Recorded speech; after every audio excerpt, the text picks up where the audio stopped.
장막을 치고 그런 마군들을 다 물리쳤습니다. 두 번째 이 마라가 또 오는데 뭐냐면 이번에는 그 부처님의 그 자격을 인정하지 않는 거예요. 공덕을 부인하는 거예요. 너 여기 앉아 있어봐야 될 수 있는 게 아니다. 일찌감치 그 포기하고 그냥 돌아가라.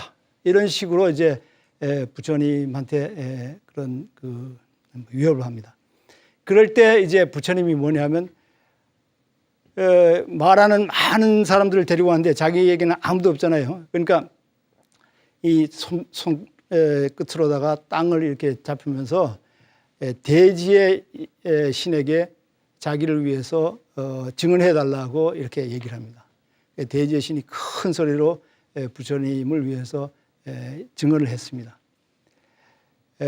그것이 바로 우리가 부처님의 그 상 중에 제일 많은 상 중에 하나가 이력하고 있는 거잖아요. 그죠?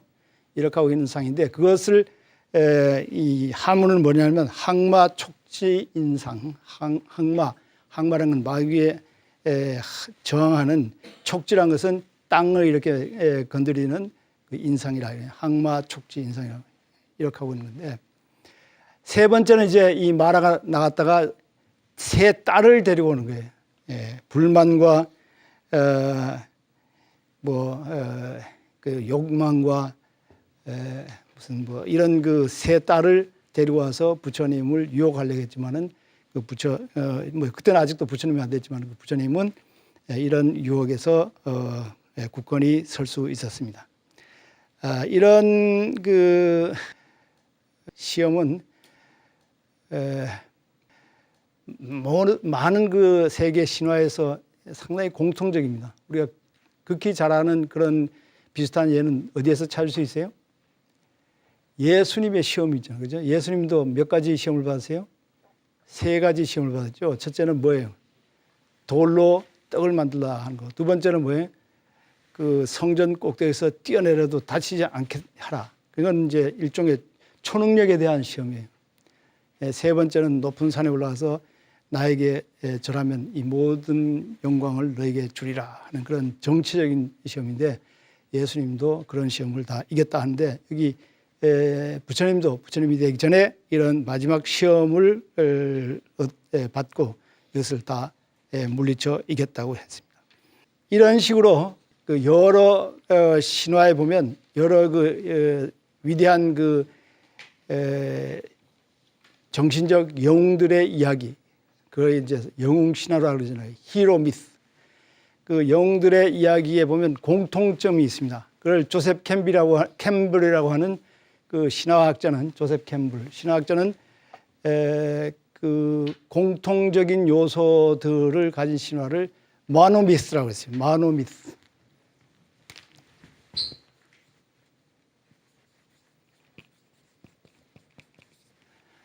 비슷한 점이 있습니다. 비슷한 점인데 그 비슷한 점이란 게 사실 집을 떠나서 거기까지 여러 가지 시험이 오는 거예요. 여러 가지 뭐 마귀가 막 이렇게 집으로 돌아가라든가 뭐 이런 시험이 오는데, 이 시험은 사실 집을 떠났을 때 오는 그 자기에 대한 그러니까 그 의심 혹은 알지 못하는 곳으로 향하는 그런 그 두려움, 뭐 이런 것들의 신화적 표현이라 이런 거예요. 그러다가 이걸 일단 넣으면 쉽게 이렇게 넘어가서 자기가 바라던 그 목표가 이루어진다. 이걸 얼티밋 분이라 그러는데, 이루어지고 이게 돌아가는 그런 그리고 이제 집으로 돌아간다. 이런 그 패턴인데, 이게 모나미스라는데 부처님의 이야기든가 예수님의 이야기는 여기에 맞는 것이 아주 많습니다. 이렇게. 하여튼 그 부처님은 보리 나무 밑에서 네 가지의 선정 단계를 지납니다. 이거 하나하나를 제가 설명하기에는 시간이 부족하니까 지나서 네 가지의 선정 단계를 지나고 세 가지의 알물 갖게 됩니다. 세 가지의 깨달음을 갖게 되는데, 그것을 소위 말하는 삼명통이라고 합니다. 삼명통. 삼명통의 첫째는 숙명통. 숙명통이라는 것은 전생을 보고 전생을 보고 이런 식으로 시간의 구애를 받지 않고 시간을 전체를 통해서 보는 거. 이거는 여러 그 종교 전통 속에서 신화적인 그런 것을 보면 거의 다 나오는 영원한 현재, 혹은 시간이 없음, 타임레스니스, 시간에 구애되지 않은 그런 그 경험, 이런 것을 얘기하는데 부처님도 그런 경험을 했고, 두 번째는 천안통이라 해서 하늘의 눈, 천안통. 그래서 그 모든 윤회라든가 인과율의 기본 원리를 착 보게 되는 그런 깨달음입니다.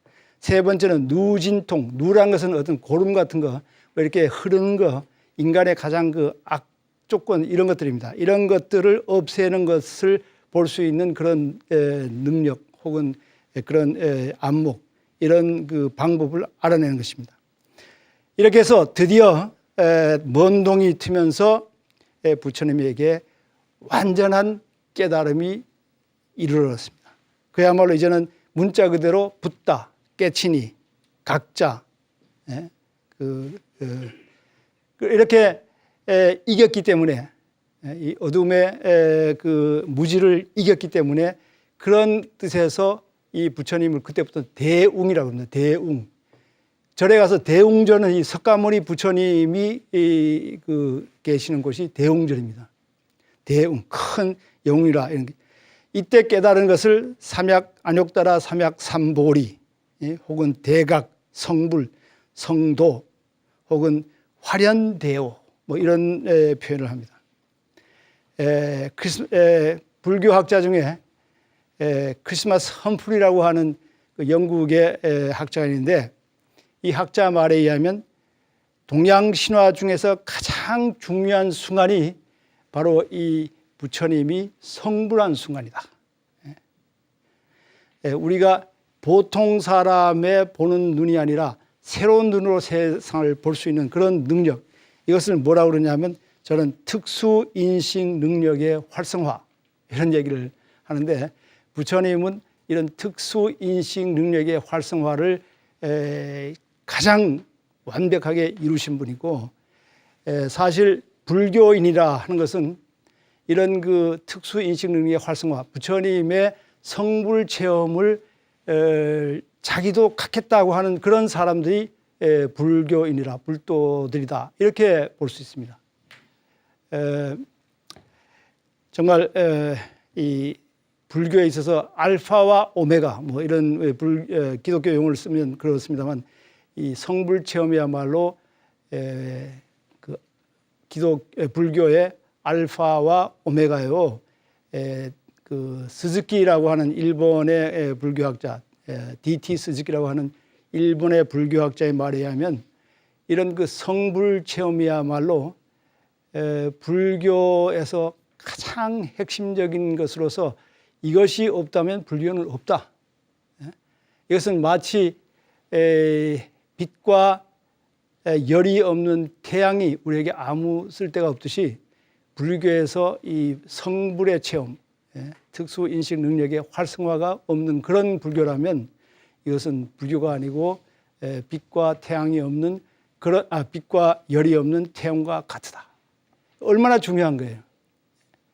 제가 이걸 계속 강조했습니다만, 불교는 불이라는 게 아까 깨달음이라고 했죠. 깨달음을 위한 종교, 깨달음의 종교, 깨달음을 가르치는 종교. 부처님이 깨달은 분이시고, 깨달음의 나무 밑에서 깨달음을 얻으신 분. 그 도시 이름도 부드가야 해서 깨달음의 도시. 오늘은 부처님의 성불까지 얘기했습니다. 다음에는 부처님이 어떤 가르침을 가르치셨던가, 여기에 대해서 말씀드리려고 하고 오늘 여기서 끝나겠습니다. 감사합니다.